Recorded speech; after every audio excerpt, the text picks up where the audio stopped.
Think about the first time you ever bought a brand new car, that new car smell, the day that you walk into the showroom to collect it. For me, my first car was an Astra Sport Hatch, and this is the brand new version, the Astra GTC. It's a completely different car to that of its 5-door sister. Every single panel on the car is completely different, so I'm quite looking forward to giving it a bit of a spin.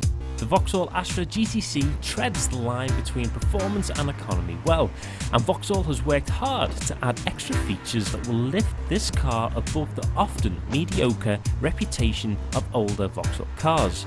The Vauxhall Astra GTC looks the part, and that's half the battle with the competitive sports coupe market. The creative styling continues to the rear of the car with this rather nice roof spoiler and these two flares in the bumper, all of which help to create this rather mean looking back end, which is enhanced by this rather cool feature where you push the bottom of the griffin and that's your boot release.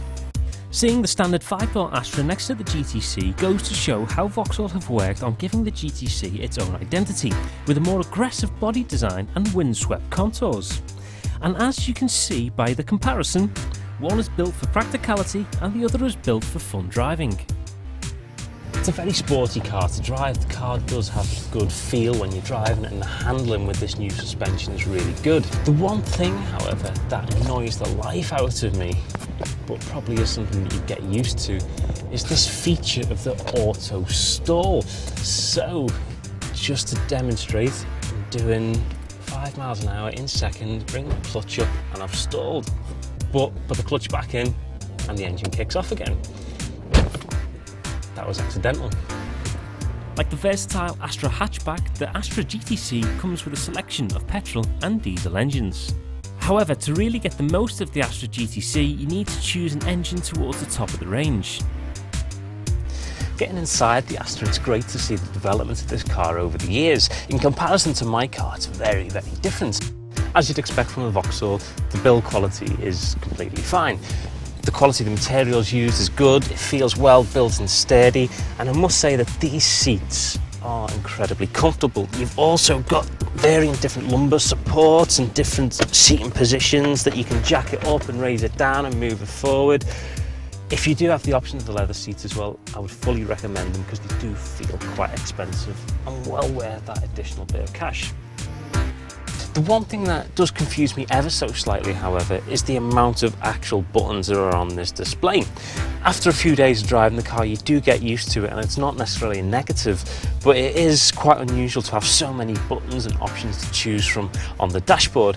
But there are some really nice features amongst all of this. There's obviously the sat-nav, and it'll display it on this centre console display, which is really nice to see because Vauxhall haven't done this for quite a while. It's been those horrible LED displays. One thing that really does please me in this car, which is a relatively small thing, is we've got the option of 3 cup holders. Behind this concealed compartment, we've got 3 cup holders, which may seem like a relatively small thing, but have you ever driven a car that the cup holder is so close to the gear stick? And when you've got quite a large bottle like this, it's incredibly uncomfortable and annoying to change gears with that bottle there.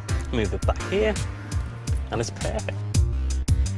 Vauxhall's Astra range is one of the car maker's most important, as Astra sales are constantly in the top 5 for the UK, and the brand has extended its reach with a sporty 3-door coupe. Nothing has been done by halves, with all new body panels and a redesigned interior. And this is all designed around taking down the runaway class leader of the VW Scirocco. If I had to make a choice out of the current segment that the GTC is in, the GTC would win it for me every time. A combination of the sporty looks, the ride, the handling, and the overall appeal of the GTC wins it for me.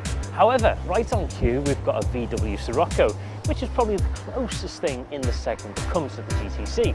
A little bit more expensive than the GTC, the Scirocco is quite a nice car too.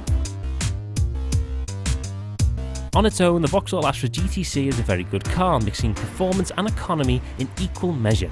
Sportier tweaks to the Astra's driving characteristics suits the coupe well, and it makes a very strong case for UK car buyers. For the first time in a long while, sport coupe competition has never been closer.